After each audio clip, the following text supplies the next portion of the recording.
नमस्कार दोस्तों, Anjali education point में आपका स्वागत है। हर हर महादेव, राधे राधे, जय श्री कृष्णा, राम राम, खाटू श्याम की जय हो। आप अंजलि एजुकेशन पॉइंट में बुक्स की सीरीज़ में गुनाहों के देवता में हम आगे बढ़ते हैं और जानते हैं चंदर और प्रेम कहानी कहाँ तक आगे बढ़ी। क्या चंदर समझ पाया कि सुधा को क्या चाहिए? क्या सुधा समझ पाई कि चंदर को क्या चाहिए? तो आइए बात करते हैं आगे की सीरीज़ में। चंदर दूसरे दिन सुबह नहीं गया। उसकी थीम्स का बहुत सा भाग टाइप होकर आ गया था और उसे बैठकर सुधार रहा था, लेकिन साथ ही पता नहीं क्यों उसका एहसास नहीं हो रहा था कि वह जाने का। लेकिन मन में एक चिंता थी सुधा की। वह कल से बिल्कुल मुरझाई गई थी। चंदर को अपने ऊपर कभी कभी क्रोध आता था, लेकिन वह जानता था कि तकलीफ का रास्ता ठीक रहता है। वह अपनी ज़िंदगी में सत्यापन में खिलाफ था, लेकिन उसके लिए सुधा की पलक का एक आंसू भी देवता की तरह था और सुधा के फूलों जैसे चेहरे पर उदासी की एक रेखा भी उसे पागल बना देती थी। सुबह पहले तो वह नहीं गया, बाद में स्वयं उसे पछतावा होने लगा और वह अधीरता से 5 बजने का इंतज़ार करने लगा। 5 बजे और वह साइकिल लेकर पहुंचा। देखा सुधा और बिंती दोनों नहीं हैं। अकेले डॉक्टर शुक्ला अपने कमरे में बैठे हुए हैं। चंदर गया। आओ, सुधा ने तुमसे कह दिया उसे पसंद है? डॉक्टर शुक्ला ने पूछा। हाँ, उसे कोई एतराज़ नहीं, चंदर ने कहा। मैं पहले से जानता था सुधा मेरी इतनी अच्छी है, इतनी सुशील है, वह मेरी इच्छा का उल्लंघन तो नहीं कर सकती। लेकिन चंदर कल से जाने खाना पीना छोड़ दिया है। बताओ इसे क्या फ़ायदा? मेरे बस में क्या है? मैं उसे हमेशा तो रख नहीं सकता। लेकिन आज सुबह खाते वक्त वह बैठी भी नहीं मेरे पास। बताओ। उनका गला भर आया। आप बताओ, मेरा क्या कसूर है? चंदर चुप था। कहाँ है सुधा? चंदर ने पूछा। गैरेज में काम ठीक कर रही है। मैं इतना मना किया कि धूप में तब जाओगी, लू लग जाएगी, लेकिन मान ही नहीं। बताओ इस उलझट में मुझे कैसा लगता है?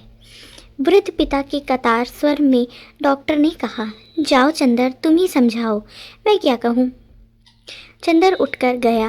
मोटर गैराज में काफ़ी गर्मी थी, लेकिन बिंती वहाँ एक चटाई बिछाए पड़ी सो रही थी और सुधा इंजन का कवर उठाए मोटर साफ करने में लगी हुई थी।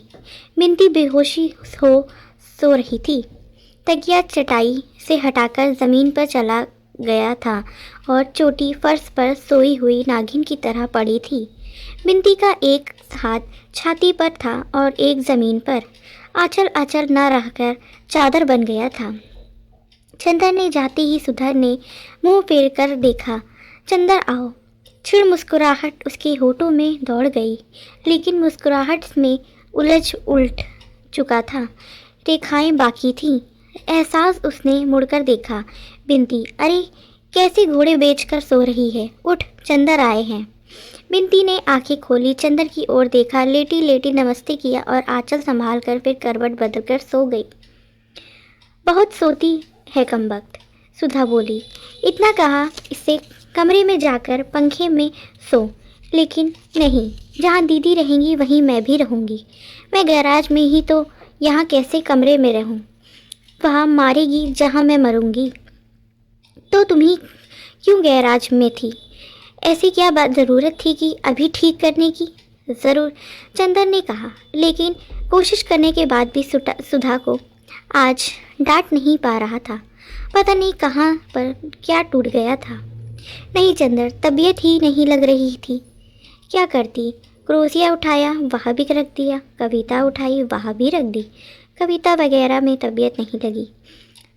मन में आया कोई कठोर काम हो, कोई निराश काम हो, लोहे लटकार पीतल फौलाद का, तो मन लग जाए। तो चली आई मोटर ठीक करने। क्यों, कविता में भी तबीयत नहीं लगी? ताज्जुब है, यीशु के साथ बैठकर तुम तो कविताओं में घंटों गुजार देती थी। चंदर बोला।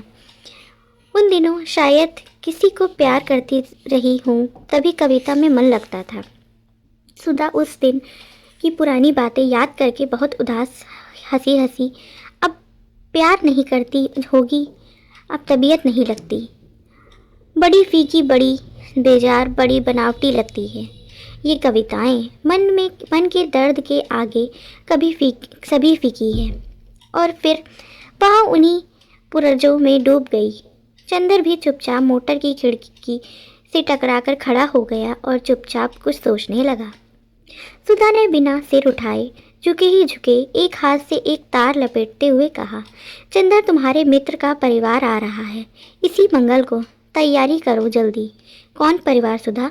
हमारे जेठ और सास आ रही हैं इसी बैसाखी को हमें देखने। उन्होंने तिथि बदल दी है, अब तो 6 ही दिन रह गए हैं। चंदर कुछ नहीं बोला। थोड़ी देर बाद सुधा फिर बोली, अगर उचित समझो तो कुछ पाउडर क्रीम ले आना, लगाकर ज़रा गोरे हो जाएं तो शायद पसंद आ जाएं। क्यों, ठीक है ना? सुधा ने बड़ी विचित्र सी हंसी हंस दी और सिर उठाकर चंदर की ओर देखा। चंदर चुप था, लेकिन उसकी आंखों में अजीब सी पीड़ा थी। उसके माथे पे बहुत सी करुणा छा। सुधा ने कवर गिरा दिया और चंदर के पास जाकर बोली, क्यों चंदर, बुरा मान गए हमारी बातों का? क्यों, क्या करें चंदर, कल से हम मजाक करना भी भूल गए। मजाक करते हैं तो व्यंग बन जाता है कि, लेकिन हम तुमको कुछ नहीं कह रहे थे चंदर, उदास ना हो। बड़ी ही दुलार से तो सुधा बोली, अच्छा हम कुछ नहीं कहेंगे। और उसमें अपना आंचल संभालने के लिए हाथ उठाया। हाथ में कलौंच लगी गई थी। चंदर बोली, चंदर समझ मेरे कंधे पर हाथ रख रही थी सुधा। वह हल्का हटा तो सुधा अपने हाथ देखकर बोली, घबराओ ना देवता, तुम्हारी उज्जवल साधना में कलिख नहीं आएंगी। अपने आंचल में पोंछ लूँगी। और सचमुच आंचल में हाथ पोंछकर बोली, चलो चंदर चलो, उठ बिनती बैलिया कहीं की। चंदन को सोफे पर बिठाकर उसी की बगल में सुधा बैठ गई और उंगलियां तोड़ तोड़ कर कहा, चंदर, सिर में बहुत दर्द हो रहा है मेरा। सिर में दर्द नहीं होगा तो क्या होगा? इतनी तपस्या में मोटर बना रही थी, पापा कितने दुखी हो रहे थे आज। इसे इस तरह करना चाहिए, फिर फ़ायदा ही क्या? ना ऐसा दुखी किया, वैसे दुखी कर लिया, बात तो वही रही ना। तारीफ तो तब थी कि तुम अपनी दुनिया में अपने हाथ से अलग कर देती और चेहरे पर सिसकियाँ ना आती। तब तक दुनिया की सभी ऊंचाई समेटकर भी बाहर से वही बचपन कायम रखा था तुमने। अब दुनिया का सारा सुख अपने हाथ से लुटाने पर भी वही बचपन, वही उल्लास क्यों नहीं कायम रखती? बचपन? सुधा हंसी। बचपन अब ख़त्म हो गया चंदर, मैं अब बड़ी हो गई हूँ। बड़ी हो गई हो? कब से? कल दोपहर से चंदर। चंदर चुप। थोड़ी देर बाद फिर स्वयं सुधा ही बोली, नहीं चंदर, 2-3 दिन में ठीक हो जाऊंगी, तुम घबराओ मत। मैं मृत्यु शय पर भी होऊंगी तो तुम्हारे आदेश पर हंस सकती हूँ। और फिर सुधा गुमसुम बैठ गई। चंदर चुपचाप सोचता रहा और सुधा बोली, मेरा तुम्हें कुछ भी ध्यान नहीं है। और किसका है चंदर? तुम्हारा ध्यान ना तो होता तो देखती मुझे कौन झुका सकता था। आज से सालों पहले जब मैं पापा के पास आई थी तो मैंने कभी ना सोचा था कि कोई भी होगा जिसके सामने मैं इतना झुक जाऊंगी। अच्छा चंदर, मन बहुत उछट रहा है, चलो कहीं घूम आए। चलो चलो, चंदर ने कहा, चाय बिनती को जगा लाएं, वह कमबख्त अभी पड़ी सो रही है।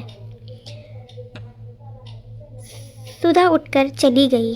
थोड़ी देर में बिनती आंखें मलते बगल में चटाई दबाए आई और फिर बरामदे में बैठ ऊँघने लगी। पीछे पीछे सुधा आई और चोटी खींचकर बोली, चल तैयार हो, चलो घूमने। थोड़ी देर में तैयार हो गए।